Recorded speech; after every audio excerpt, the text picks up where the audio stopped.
Good evening. Keisha's phone goes off. It's Tuesday night. Just a Bit Outside Radio Show live on the air, live on Facebook, live on YouTube. 7:30-ish. Pardon our lateness.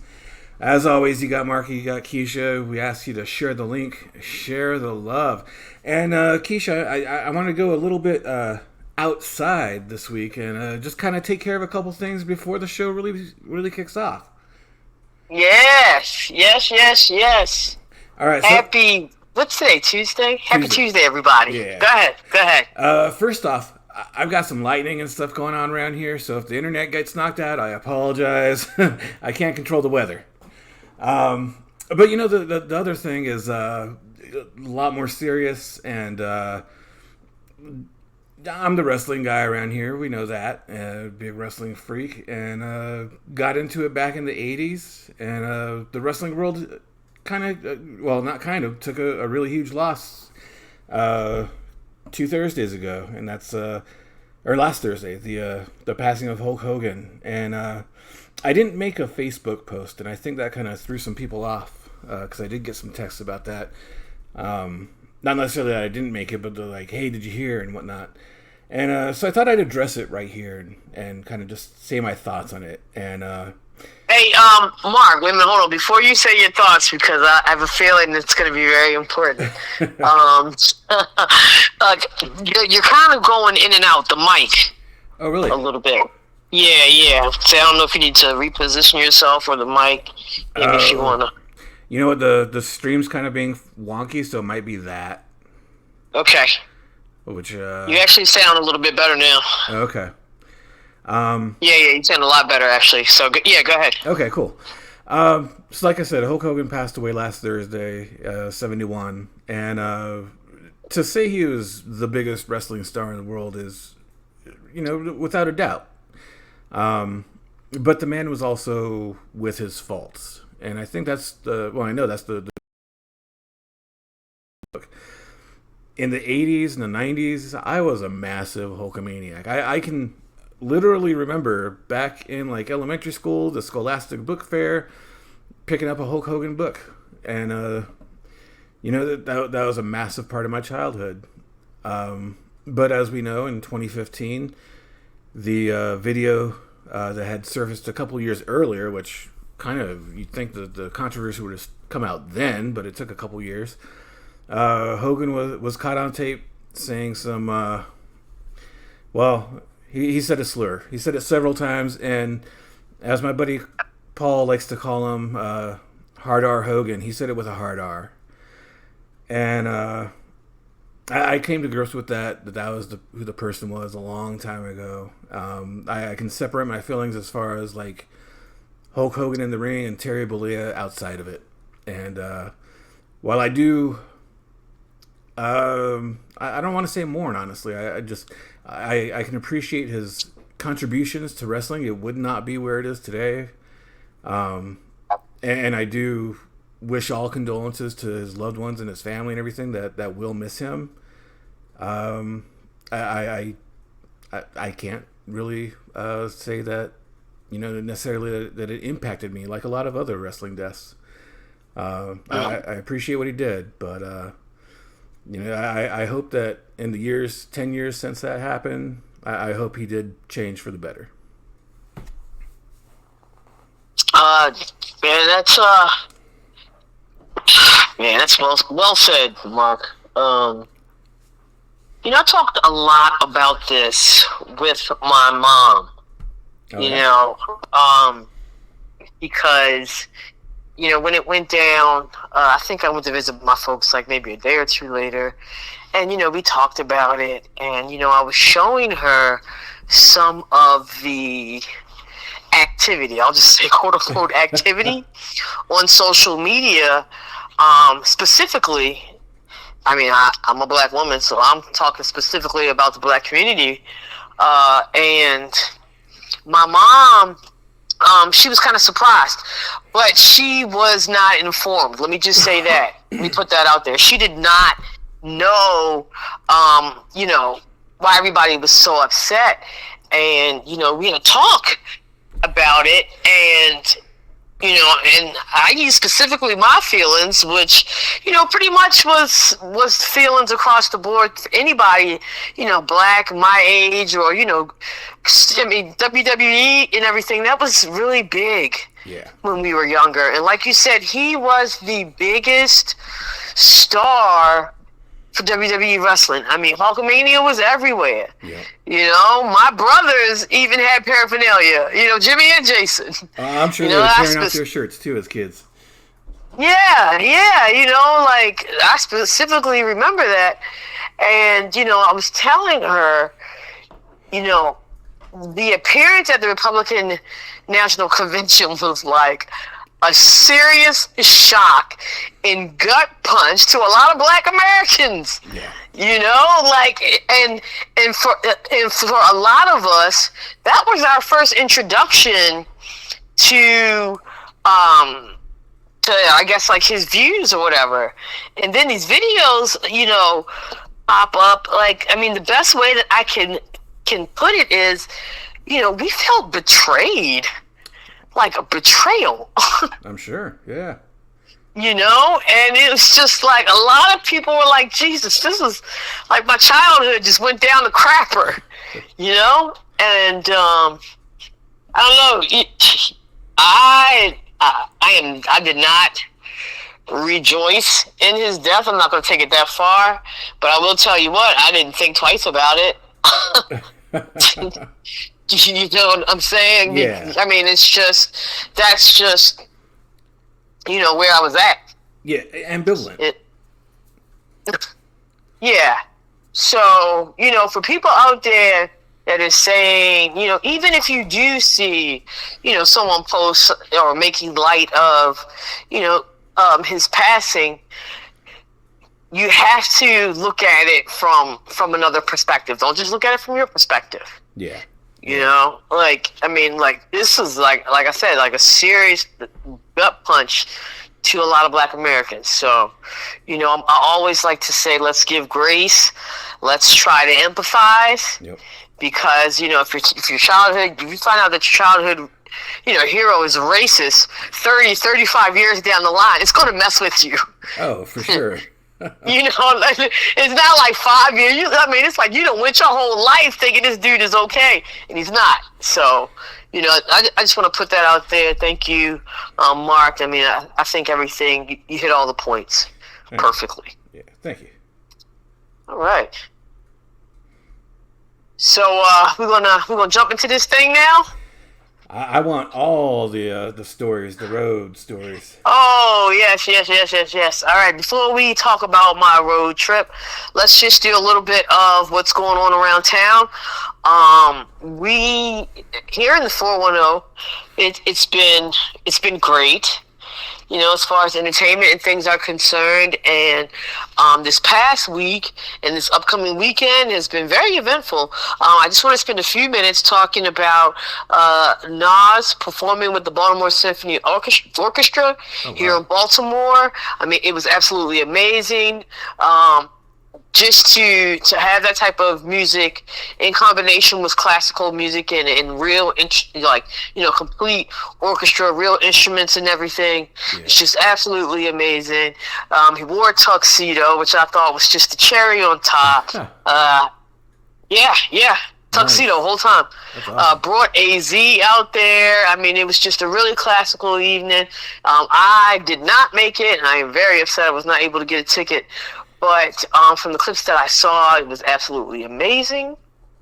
So big shout out to Nas and his performance. I mean, I just heard it was just absolutely fantastic. Awesome. Yeah. Similarly, I believe in like the next week or so, Jeezy will be doing the same thing. So this might be like a new trend with some of the rappers, and maybe, which I would welcome and I would love, maybe a trend with rappers from our generation. Oh, that'd be great. Yeah, I mean, Jeezy, well, Nas came out long before Jeezy did. But, Jeezy's up there in age. He's a seasoned veteran. So, I don't know. I mean, if it is a trend, it's one that I welcome. I think it's fantastic. It's something different, Yeah. and you get to hear some of your greatest hits in a completely different sound. So I'm here for that all. Yeah, yeah. so That's that's awesome. really cool. Super cool. Also this weekend in the sports realm, we've got a lot of fun going down at Camden Yards.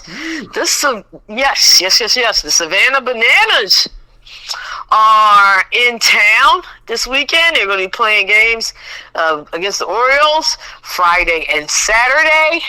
I had tickets for Saturday, Nice. but I double booked myself. No, No, you not did nice. I'm not. kind of pissed off.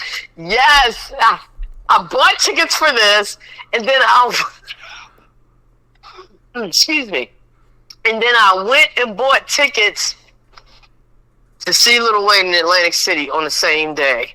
So, Ah. yeah. See, So I had to give up the Savannah Banana tickets because they were the cheaper ones of them too. Honestly, like how sought out those are, though, like how quickly they sell out, I think I would have picked the Bananas. I know.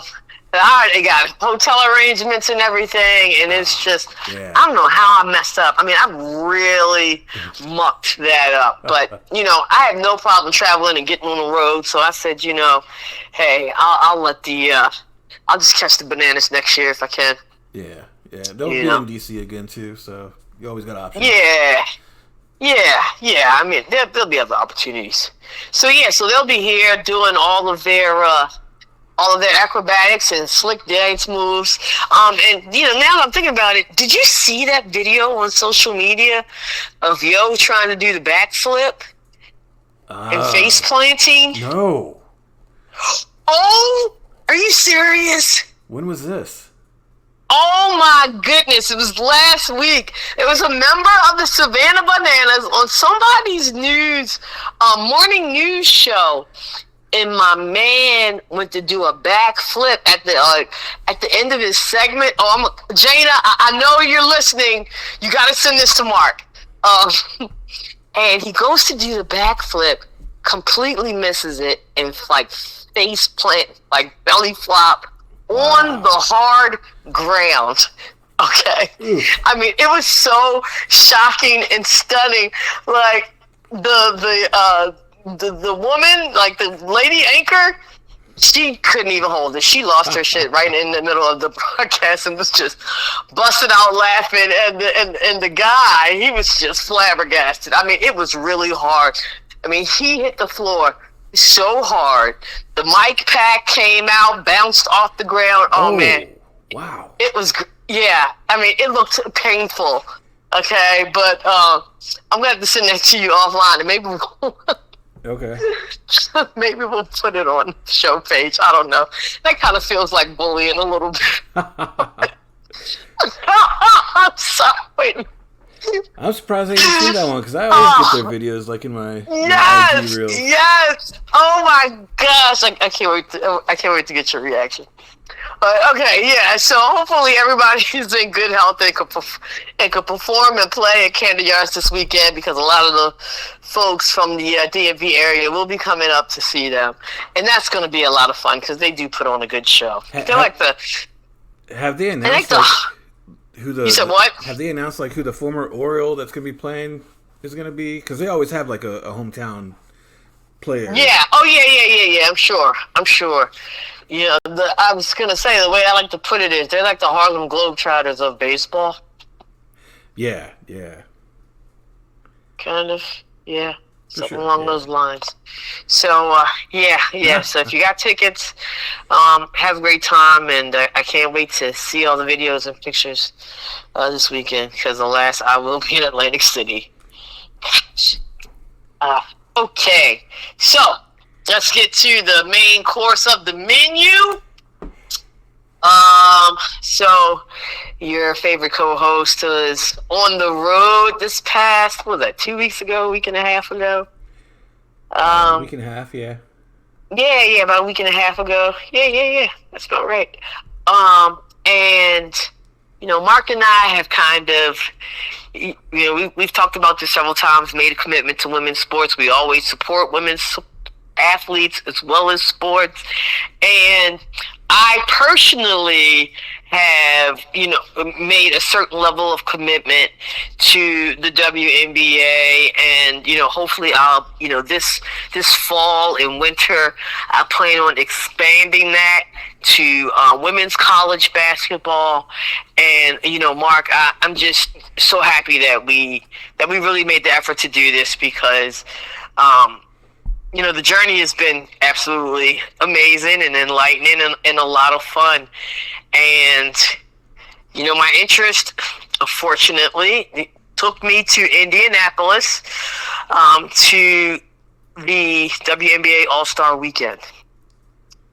Now, to me, this is me elevating my level of fandom because it's one thing to go to like a preseason game or spring training, right? Then it's another thing to go to the regular season, right? Then the next level is like playoff game, Then the next level is like, conference championship, and then, that those next level, like that, those top levels would be, of course, championships.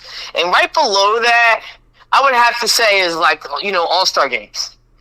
Because, you get everybody, and it varies from league to league. And I'm going to speak about that too. You get to see all of your favorite athletes in one setting. You have all of the festivities and whatnot, which you do get at the top level, the championship level, but, it's a different experience. Okay? So, I traveled out to Indianapolis with two friends of mine. We hit the road. We drove. We went right through the mountains, straight up through Pennsylvania, over to Ohio. And we went a little bit through West Virginia, then Ohio, then ultimately to Indiana. It was about, it's supposed to be 8.5 hour drive. But of course, we had to take a couple stops, stretch our legs, get something to eat. So I would say it ended up taking us about 10 hours. Okay. But, it was a cool 10 hours, man, because, the landscape was just absolutely beautiful. I remember because we kind of went a different way. I was expecting us to get on 70 and go straight across. Yeah. Because you can legit take 70, clear across to like Colorado. Yeah. And not get off, at all. If anybody knows your interstates, 70 West will take you across the country easy. But I guess because of the time that we left and the traffic situations, conditions, and everything like that, Waze actually took us up through 83.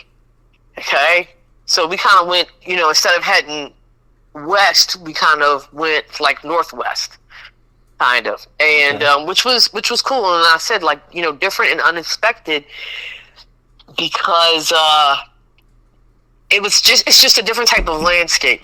And one of the coolest things about it was there was probably a stretch of like 30 or 40 minutes where we hit 3 different tunnels where you was legit going through a mountain. Oh wow. Yeah. Yeah. Yeah, that was probably like my favorite thing about the drive. Like that particular. I mean, we were in like the Allegheny area of Pennsylvania, and like I said, I mean, you legit could tell that you were, driving straight through a mountain, and we did that 3 times on 3 tunnels. So that was really cool. Those were probably some long tunnels too, not like 30 seconds, like. Oh yeah. Wow. Most definitely. Yeah. Most definitely. Long enough for you to have the thought of, what happens if the whole thing collapses? I don't know if anybody else was like me, but I always have those, those quick. If I'm sitting long enough in a situation, so I really don't like to fly because I will be inside my head the whole time. But I would be prepared for anything. But yeah, so that was really good. We finally made it up to Indy, and we just started getting ourselves together for these events. We had tickets to the 3-point contest and skills challenge on Friday, as well as the actual All-Star game on Saturday. So we had a lot to cram in a little bit of time, man. And I swear to God, we did the damn thing. We got up there Thursday night, so we had all day Friday and Saturday to do as much as we could. Friday we got up and ate brunch at this place because I took the name down because the food was just fantastic and I had to give them a shout out. Oh, wow. It was called the Broken Plate, and it was in Indianapolis. We stayed on the east side, so we were kind of on the east side, and we had some fantastic breakfast. And the thing that was so awesome about this place was because they served an item called biscuit beignets. Oh wow! It was a combination of a biscuit and a beignet, and dude, like, they were so nice. I was, me. I'm a fat girl at heart, so I immediately asked about these biscuit beignets and everything. And I guess from the way that I was talking and all my questions, it's like, you're not from here, are you? And I'm like, no, I ain't never heard of no biscuit beignets, but they sound delicious. And so he was like, he's like, where are you from? And I'm like, man, we drove up here from Baltimore to go. So we got a whole order. We got a 6-piece of biscuit beignets for free on the house. What? As a welcome to Indian. I ate 3 of them joints. It was like, it was so delicious. So, big shout out to the Broken Plate. If you're ever in Indianapolis, please try to go there. Check out their food. The chicken and waffles were good. Pancakes are good. And the biscuit beignets are just something that, they're just out of this world. Totally worth it. And I believe that there are like 6 locations scattered throughout Indianapolis. So nice. You should be able to find one in the area. Yeah, they're that good. So, big shout out to the Broken Plate. Friday, so that took us, we ate, we rested up, and we went to Gainsbridge Arena, which is the home of the Indiana Fever, as well as the Indiana Pacers, yep. Which, I thought was pretty cool. Clearly, the Indiana Fever, because of Caitlin Clark, they had the capacity to share the venue. Yeah. With the NBA team, but that is not the case with all of the WNBA teams. Yeah. Okay, the Mystics do not play at what are they calling that thing now? Capital One Arena. Yep. They don't play there. Okay, they have their own facility. But Mark, I was thinking about this, and thinking about the growth and everything like that. I am expecting, maybe within the next 5 years or so, more and more teams to start sharing arenas with the NBA teams. I wouldn't be surprised. Like, WNBA is yeah. the last couple of years that the ratings have gone through the Yeah, roof. I mean, we've talked several times about, the exponential growth. I mean, they're adding franchises right and left to, if anybody knows anything about a league product or anything, adding teams is the absolute, that's like the benchmark. Yeah. Adding franchises, that just lets that should be the benchmark. Everybody should understand that this team is not, this league is not only doing well, but it's excelling. Mm-hmm. So they just added 3 new franchises. So I'm expecting more over the next few years or so, more WNBA teams to have the capacity to do that, and that is also my hope, because it's just really cool to have everything in one venue. Oh, yeah. Yeah, so the venue was super cool. It's always great to go to a new arena and, take a little walk around, because, with every arena, every stadium, they always make sure that they give you a little bit of history while you're there. And to me, that's like one of the coolest parts. I'll always make sure that I do at least one lap around the level that, I'm sitting on when I'm attending a sporting event at a new venue.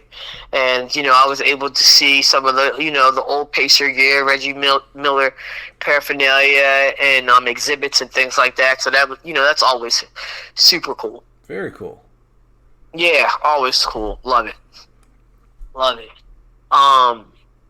Now, So, yeah, go ahead. every arena, stadium, everything, they always have their unique food items, and some arenas don't quite live up to expectations. But was there anything Gamebridge offered you that said, okay, this is indie right here? Yeah, I think, and this is probably pretty characteristic of, like, the Midwest. Sausages and hot dogs Okay. are like the big thing. I do not eat them, but I do know that they were like, a special item at the concessions. We did eat some of the other food there. Food was great. They also too, they did have these huge. You could tell that they were like handmade soft pretzels. Oh, nice. Yeah.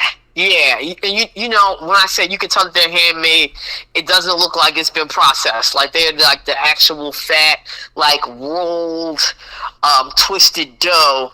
Yeah. That you see. Yeah. So that was also a little bit unique to the area. So yeah. One of the best things I would say about the arena was like the actual seats. They were comfortable. They were great. Of course. Yeah, go ahead. Watching that All-Star game, I was like looking at the seats. Honestly, I was like, they got like recliners for every chair, because these look good. Yeah, all of them, yo, all of them. It did not matter if you was on the top or on the floor. That was one of the. As soon as I sat down, I was like, well, damn, like, we're reclining a little bit. Like this is posh. That is something that is very unique, because, you usually don't get that type of comfort until you get down to the first tier or floor seating. Yeah. But like I said, it was throughout the arena, which I thought was really fantastic, and everybody else needs to adopt that. Like, seriously, come on. Yeah. Yeah. So that brings us to the skills challenge, and the 3-point contest. Let me just tell you, it was an exciting night. You watch these competitions on TV, but it's just so different, like actually being there. And I don't know if it was just the competition and the way that the tournament went this year, that kind of made it a little extra exciting, especially with the drama, with the skills challenge. But it was just really great. Natasha Cloud, who is one of my favorite WNBA players, because she used to play for the Washington Mystics. She now plays for the New York Liberty. I was completely heartbroken when when they traded her or when they let her go. She won the skills challenge, and in the final round, she legit won the skills challenge with 1.1 seconds left to go on the clock. I mean, it was absolutely thrilling. Brought the house down. Everybody was just pumped and screaming and hollering, whether you were a fan of hers or not. If you knew whether you knew who she was or not. I mean, it was just absolutely amazing. Right. Really cool, really cool. And then they followed it up with, a pretty good 3-point contest. Yeah. We all knew Sabrina, also from the New York Liberties. She was like the top gun, and, basically she delivered. I was more so just happy to see a Mystics player representing, and not only a Mystics player, but our beloved rookie, who we've been talking about since we got her, Sonia Citron. Man, she came through, she represented, and, in all honesty, she, handled the pressure because, let's face it, this is your first season just in the league. That's a pretty big deal. Yeah. And she handled the pressure wonderfully. She didn't make it to the second round, but she did extremely well. I was proud of her, and little did we know, I didn't find this out until after I got back from the weekend, that Sabrina, who won the 3-point contest, told her before they played in the tournament, she said, if I win this thing, I'm gonna give you half my check. What? You didn't hear this either? Oh my God. No. Yo, Mark, when I tell you, this was like the best All-Star weekend, and I'm going to get into this later, my reasons why I say this. But yes, she said it at the press conference. She said, I won this thing. They gave me this check, and now I have to honor my pledge. And they're like, what are you talking about? And it was like, oh man, yeah, I told Sabrina that, I was extremely impressed that a rookie would take part in this competition, and she was like, she handled it like a pro, and she's like, she knows how much pressure comes with that, and, it was unbelievable. She was saying, when we were lining up, I told her, if I win this thing, I'm going to give her half my check, and she gave her half of her check, wow. Which I thought was amazing. Yeah.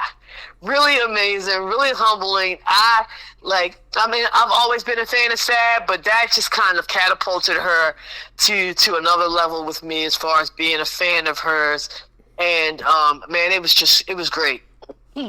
Yeah, it was absolutely great. Yeah.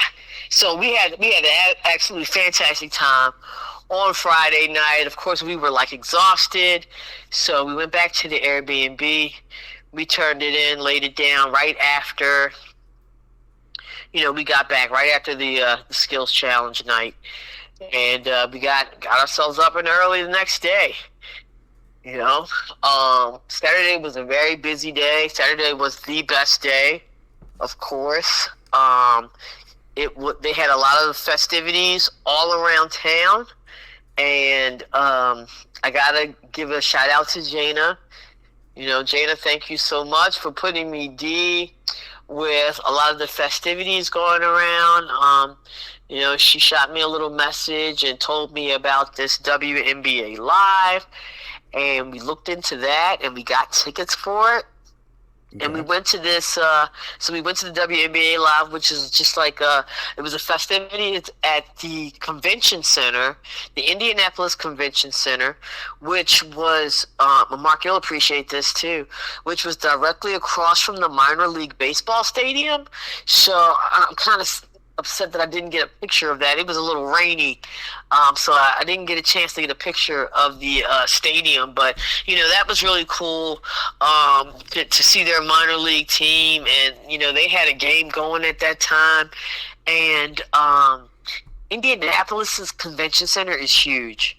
Okay, the day of WNBA Live, you would think that that event would take up the whole convention center, Yeah. right? Dude, not even a piece. As I was walking through to get to the WNBA portion of the convention center, I passed like 2 conferences. I passed a legit boxing match. Like, What? full boxing ring. Yes. Like, full audience. It was crazy. Like, dog, it was crazy. We had to go through 2 sections of metal detectors as we were passing through. Man, I mean, it was just amazing. I thought our convention center was pretty big, and it just really put it put it to shame. Like, man, I swear, I mean, my mouth dropped open when I was looking at this boxing ring because, like I said, full boxing ring. I'm not talking about no BS little, makeshift something that they thrown together.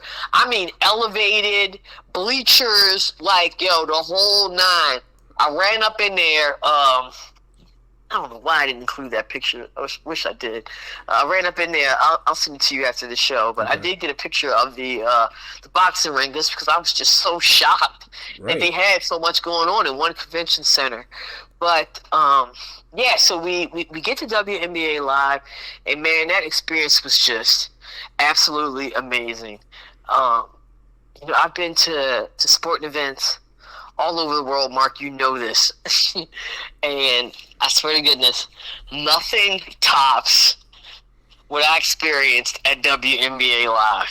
That's saying a lot, man. That's It is saying a whole lot. And I don't know if it was just my mojo going that day, but I was always at the right place and the right...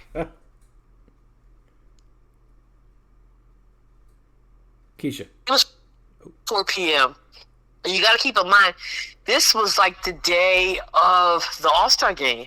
So, they had a lot of athletes and appearances of people who were going to be participating in the basketball game that evening. So, a lot of the sessions and panels and everything, they were only like 30 minutes long. Yeah. All right? So, we get there, we're walking around, we're just looking at all the different exhibits and things like that.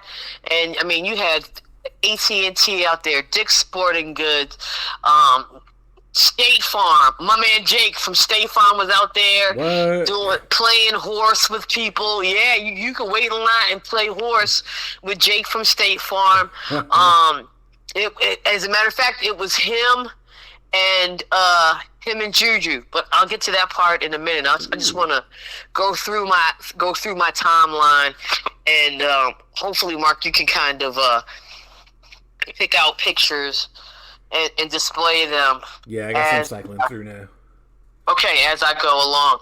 Okay, so the first awesome thing that happened was as I was walking around and just trying to get acclimated. And there was so much, and we were already on a time schedule because I wanted to meet Jay that afternoon. So we kind of did a lap around the facility just to see what we really wanted to do, and try to figure out which stars were going to be where, because I mean it was just so much going on at one time. But so the first thing that I saw was I walked past this section, and there is Rakia Jackson of the Los Angeles Sparks, like standing and taking photos with people. So I'm like, holy crap, like, dude, I gotta try to get up in there. So I go to, where the line was supposed to be, and they tell me that they had closed the line. Oh no. For the pictures. So I'm like, oh my God. So Mark, but you know me, I do not take no for an answer. So as Rakia Jackson is like taking pictures with these fans and everything, I'm like, Rakia, can I please, please? I'm like begging her, like, yo, can I please take this picture with you? And she told them to let me in. I was the last person to go in and meet her and take a picture with her. Man, she was so cool and humble and tall. And, and you know me, my energy was just overflowing, and I was just so starstruck and having such a good time. Everybody was cracking up. She was cracking up. Man, it was just it's crazy to see. Like you see these players, everybody looks like around the same height. I mean, you know they're tall, okay, but it's a completely different experience when they're standing next to you and like towering over you, and you're just like, holy crap. Yeah. You know, and she's, you know, she's like a guard, so she's one of the I guess, quote unquote, shorter players. I mean, she's not the way past six feeters, you know. Yeah. But you know that was really cool. I began to walk around and try to catch up with my friends, and our thing was, we wanted to meet Natasha Cloud, who, like I said it previously, the night before, won the skills challenge. We knew that she had a meet and greet at like 2 p.m., so that was our main goal. That's all we wanted to do. You know, my first WNBA game, she was fantastic when she played with the Mystics, and that was our big thing. But, you know, as we're trying to, you know, walk around and find out where we're going, you know, they're just players walking past with entourages, like, all over the place. Like, yo, Sabrina Ionescu walked right past me with her entourage, and it happened so quickly. I could not get my phone out fast enough to record her, because I was also shocked too. You know, like, right. Holy crap! Like, yo, she just walks past. You know, NBA commissioner Adam Silver walked right past me. Wow. And yeah, I got a side profile picture, but it wasn't really clear, so I didn't include it in the batch that I sent you. But I did go to the restroom. As soon as I was coming out of the restroom, I happened to cross paths with WNBA Commissioner Kathy Engelbert. Dude, and I have that photo up now, and that's just like the wildest thing to me. That's crazy. Yes, and you know what makes it so wild? Not that we took a picture, but the way that she we look like best friends. Right. Best friends. And let me just tell you, okay, and you know, prior to me meeting this lady, I did not know anything about the CBA going on and the players and all that, and to pay me what you owe me. I had no idea. You know, I was just happy to be there. I didn't know about all the tea behind the scenes and everything, but this lady is walking around. Prior to Friday night, I watched her on the Stud Buds live stream, which I will talk about in a little bit. You know, and I was just like, man, this commissioner is just so personable and cool. And lo and behold, we just crossed paths, and she actually stopped and talked to me. Like, I was able to tell her where I was from, tell her about the podcast. You know, I was able to give her a few jokes, you know, telling her why I would be a great addition to WNBA operations, you know. And, you know, at the end of our conversation, I said, would you mind taking a picture with me so I can show it to my podcast, man? And just the way that she hugged me up, it was just absolutely amazing. And she was just so great. And like I said, so humble and so personable. Like, you know, there was never this air of, you know, I'm in charge of this whole thing, don't speak to me. Like, it was just so cool. So cool. And for her to spend that much time with me, with somebody that she didn't even know, just a regular fan, man, it was a big highlight of the day, for real, for real. Yeah. Really cool. Really cool. I walk down 2 sections and now we're ready to go see Natasha Cloud, right? And we get to the section. Again, they tell us that they have cut the line off and that we would not be able to get in and get a picture with her. So, you know, my friends, they walk away. We're like, all right, we're going to go to a different exhibit. We're just going to try to to do something else. And again, Mark, I swear to God, I will not take no for an answer. So I'm just like pacing, walking around, trying to figure out how I can get into this section, because I wanted to get a ding dang picture with Natasha Cloud. I wanted to meet her and everything. And I'm walking up and down the line, and I was just like, screw it. I'm just gonna take a chance. I see these two black girls. Like, I can't remember their names. Shout out to these sisters, but they showed me so much love. I told them, I was like, look, y'all. I drove up here from Baltimore. I really wanted to meet meet Natasha. Like, she's one of my favorite stars and everything. They just told me I can't get in line, and I was like, man, I just really trying to get in this line. And one girl says, did you just say you're from Baltimore? I'm like, yes, I'm a Mystics fan, I'm telling all of this. Like, I drove 10 hours, I'm telling my sob story. She was like, oh my God, I used to live in Baltimore. I love that place. Come get in line with me. It's crazy. Absolute madness. So I jump into the line. Oh my gosh, I meet Natasha Cloud. Dap her up, she hugs me. I tell her how I've been a fan since the Mystics. And I mean, she just, like, her face just lit up when I told her everything, like how much of a fan I was, how upset I was when she got traded to New York. And I think that she needed to hear that, because I don't think she had the best experience in Washington, which is crazy. She's such a fantastic player, you know? And you could tell by, she just hugged me and everything. She was like, man, this is just so crazy.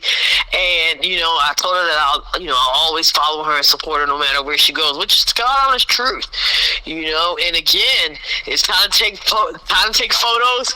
We look like best friends, dude. Yeah.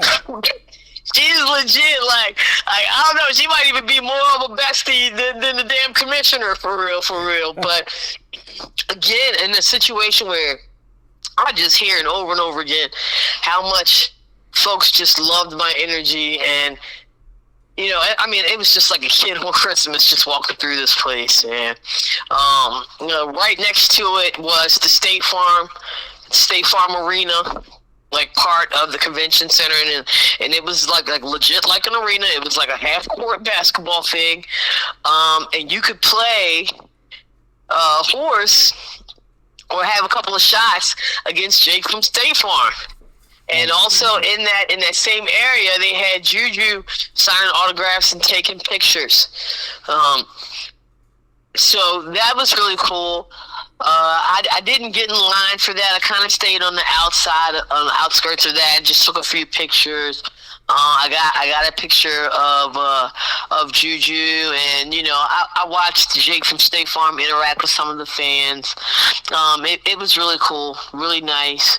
But when I walked away, when I saw everything I needed to see, because her time was up and she was starting to leave, just so happens as I'm walking away, Juju's entourage walks right past me, and I get a nice cool video with her, and joined her entourage for about 10-15 paces, and of course she was laughing too, and just really had a good time with that, and just really happy that nobody in her security decided to break my arms or legs. So I'm looking at the video afterward, like, thinking to myself, like, you must be crazy. Right. But I mean, it's super cool.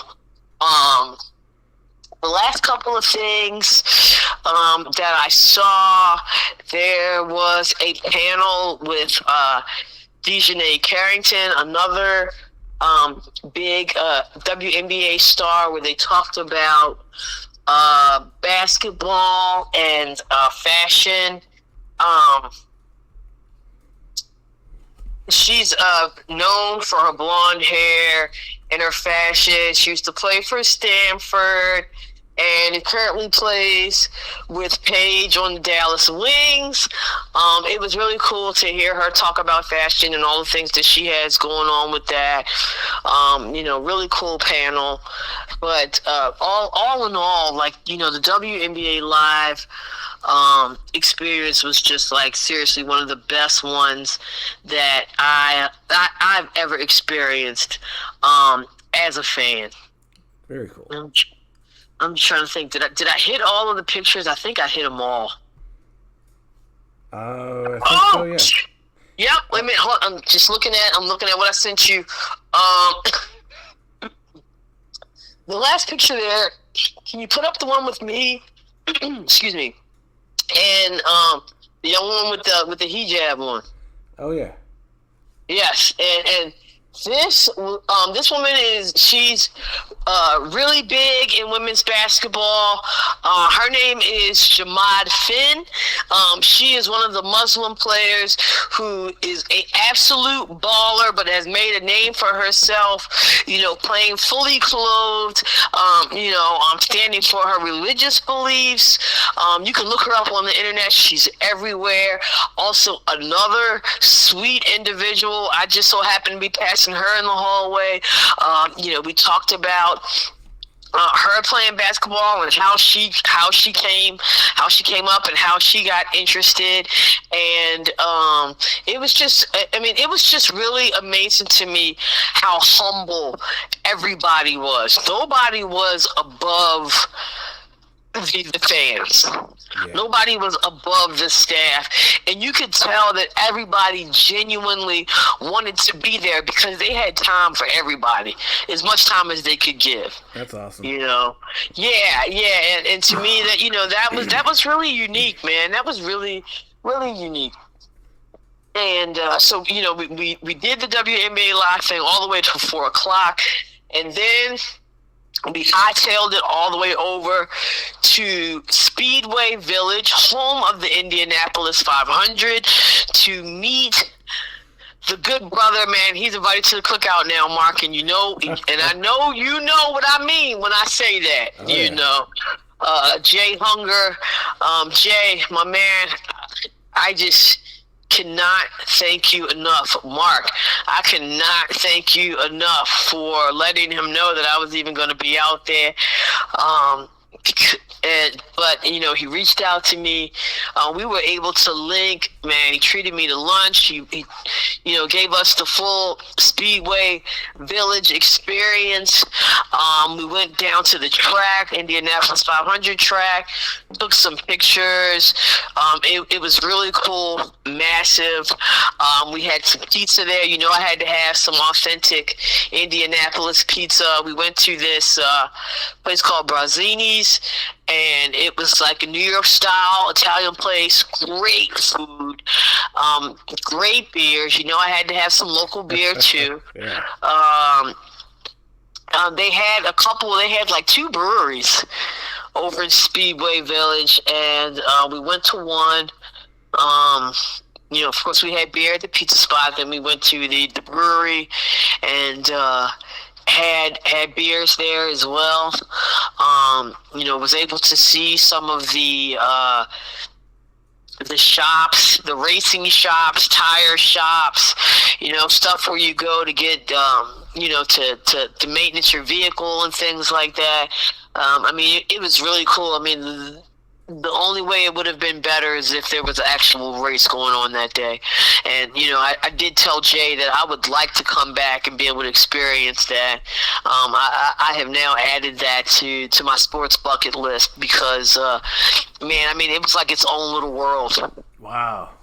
Yeah. And and honestly, you look at the racetrack on TV, and that it's big, but you don't get the gravity of it until you actually see it in person. Okay, Mark, on the short sides, there it's a half a mile long, which is pretty. That's a long way. Yeah. And the way that the bowl is, it looks like them cars be coming around there almost like on a 90-degree angle. It's really amazing. On the long side, it's a mile long. Jeez. Yes, that's what I'm saying. You do not understand how huge it is until you're actually, face to face with this massive structure, and you can only really get one piece. You can't even see the whole entire thing. Wow. The whole entire track all the way around. Yeah. That's crazy. Mile long. So, so big shout out to Jay for taking his time out to show us around and giving us a full experience and a lot of history of the Speedway Village. And it was so crazy because it didn't even dawn on me. He kept saying, "Oh, meet us at Speedway." So I'm like, "Okay, yeah, all right, we'll meet you at Speedway." And we look it up, we get the address, and we start to pull up. I'm like, "Holy shit, is that the track?" We're in the car, like our mouths are like open, jaws dropped as we pull up into the parking spot and see Jay. And Jay's like, "Everything okay?" We're like, "We had no idea. We were coming to the actual track." Dude, we were running around like kids on Christmas. It was crazy, yo. And he was just cracking up, got the biggest laugh, kick out of that. Because we had no idea. Just eternally grateful. I feel like I got to, in a short amount of time, I got a big piece of Indianapolis, dog. Nice. Like no doubt. Awesome. No doubt. Yeah, had a great lunch with him. Got it pre-gamed. After we left him, we went to the All-Star game, and honestly, this part was like the biggest part of my whole weekend. Everybody knows that the big three, Chinny, Drea, and Elle Duncan, they're all on ESPN. They do women's basketball. They do, college and WNBA. I am in love with all three of them. I love them all so much. They're so awesome. I saw them on Friday for the skills challenge, and I just was saying to myself, I've got to meet them. I've got to get a picture. I was not able to on Friday. I was a little bummed about that. But as soon as I walked into Gainesbridge Arena on Saturday, there they were. And Mark, I don't fan out to the point where I can't talk, or I'm like fumbling my words and whatnot. But dude, this was one of those embarrassing times. I could barely get my words together, man. Wow. At first, I met Chinny, and I was just like, "Chinny, oh my God, can I get a picture with you?" And she's like, "Oh yeah, sure." And then I was like, "Wait a minute," and I started looking around. I was like, "Can I get all three?" I'm like yelling, and they ran up and they took a picture with me and everything, and they were laughing because, of course, I was screaming at the top of my lungs. And Elle Duncan asked me, she's like, "Where are you from?" And when I told her I was from Baltimore, Maryland, the way that Elle Duncan lit up was like, she was like, "Oh, B-More in the house. We got B-More in the house," which I thought was, if you know Elle Duncan, if you know her personality, she's the most gangster of the big three, but, you can tell that she's a big fan of the 410, and, again, the coolest moment, after I walked away from them, my hands were shaking, dude, it was so crazy. Best part of the whole weekend, for real. Watched the All-Star game. It was fantastic. Entertaining. It was a blowout, but still entertaining. They had Glorilla performing at halftime, which was like cherry on top. I got me a little Glorilla concert in while I was there as well. And I'm just telling you, seriously, one of the best weekends, one of the best sporting events that I had ever attended. That's awesome. And yeah, man, of course, you come off of that high, you come back to reality, you jump on social media. We had the CBA thing, we had the controversy with the players.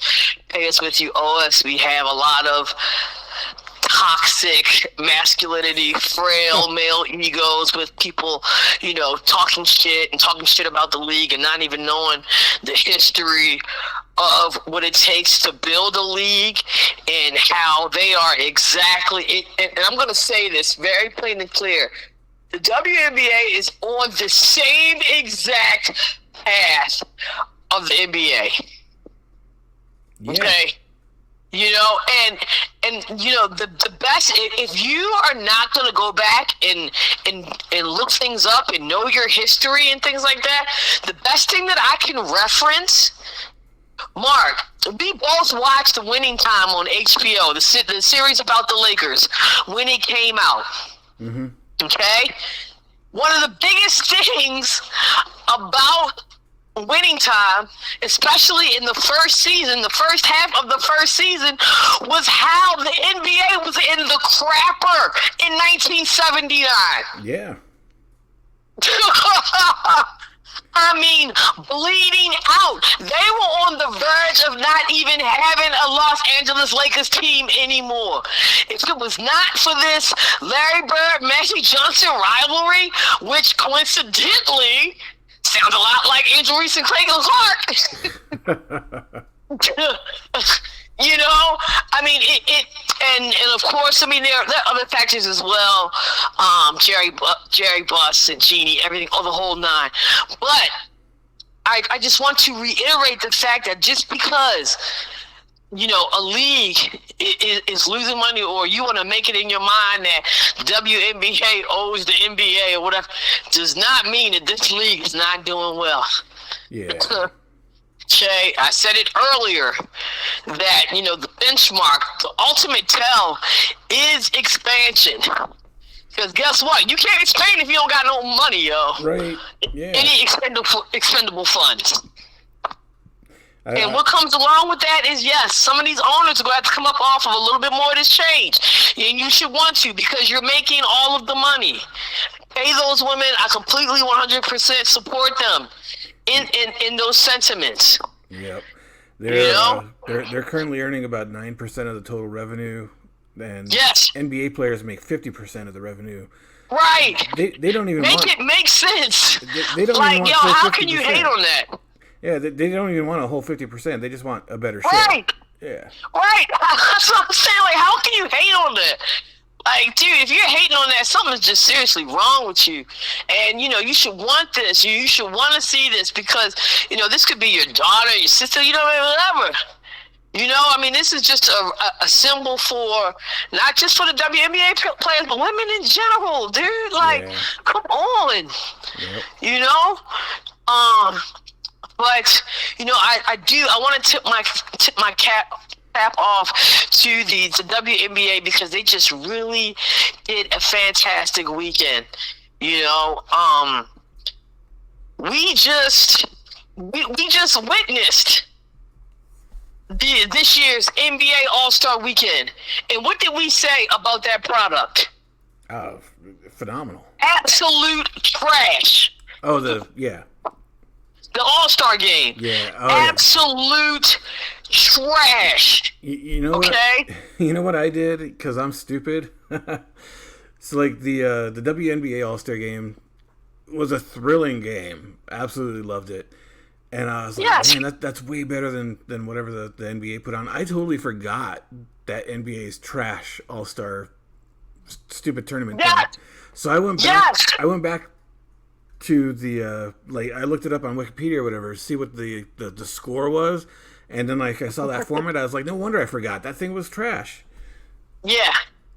Absolute trash. Do we not remember Draymond Green saying this is the absolute worst event? Do we not remember Charles Barkley saying, what the hell are we doing? Like it was absolute trash. Yeah. Okay? Like the WNBA, and honestly, nobody watched. Who watches the Pro Bowl like that? Who takes come on. Okay, the next best All-Star event to me is the MLB, the Major Leagues, because you had the Home Run Derby. Everybody's still locked in with that. They still put on a fairly decent product. Yep. It's their All-Star weekend. But, I mean, I got to tell you, the WNBA just rose all the way to the top because of the whole entire experience. Like you said, the game was exciting. The skills challenges were exciting. The players were personable. I mean, the mascots are better. Like, even the mascots, everybody on this planet knows who Ellie the Elephant is. Everybody. And if you don't, it's just because you don't like sports at all. Right. Okay? Like, which brings me to one of the biggest parts of the All-Star weekend was the Stud Buds live stream with two players of the Minnesota Lynx. And I just want to make sure I get this right. Courtney Williams, who I've been following since they won the championship. She was fantastic. She was great last season. And Natasha Hodman. Sorry. T. Yeah. These two went on a 72-hour live stream. Another brilliant, and this isn't even part of the WNBA, but I can guarantee you it's going to be an official WNBA stream next season. I can guarantee you that because of the success. And you know, this also speaks to how awesome and personable these players are. They took it on their own accord, also to build their own brand, to do a live 72-hour stream. Do you know how many people was locked into that whole entire thing all weekend? Like tens of thousands of people the whole entire time. More than enough for me to take notice and be like, dude, the WNBA is going to market these two next All-Star weekend. Oh, for sure. And if you haven't, and they about to be in their whole bag because I mean they had everything from Commissioner Engelbert dancing and twerking to cutting up with Skylar Diggins, Angel Reese, Caitlin Clark, you know, meeting them on the orange carpet and saying like, yo, you know, I've been watching everything at parties afterwards, like, you know, I cannot stop watching this live stream. I mean, they were the biggest thing of All-Star Weekend. Oh, yeah. And T wasn't even playing. Courtney just brought her along because, you know, they're homies and like best friends, and she wanted to make sure she could experience it too. But they were absolutely everywhere. And like I said, it was just the absolute cherry on top to an amazing product of an All-Star weekend. And yes, for all of you guys out here who think that these women don't deserve this money, the NBA needs to take notes because, in my opinion, the WNBA is on their heels. Yep. Definitely on their heels, and not even just with the All-Star product, but the actual play in the games. I mean, it's the WNBA is closer to 90s basketball than the NBA, in my opinion. Oh yeah, that's a great. There are no flops. There is no flopping. I mean, these girls are diving for the ball. They're body slamming each other. They're playing hard D. Like, you know, the NBA need to take notes all the way through. Yeah. That's all the way through. And pay them girls, man. Yeah, pay them. Pay them girls. Yeah, so, you know, great weekend. Oh, my God, I'm forever grateful to Indianapolis. It was just such an amazing experience. And yeah, you know, I kind of made like a little video montage. Maybe Mark, if you feel up to it, you can download it without the music because you're not going to be able to put the music on there. But you can still put it up for people to, you know, to kind of get full experience of the whole weekend. And maybe we could put that up on the page. Yeah.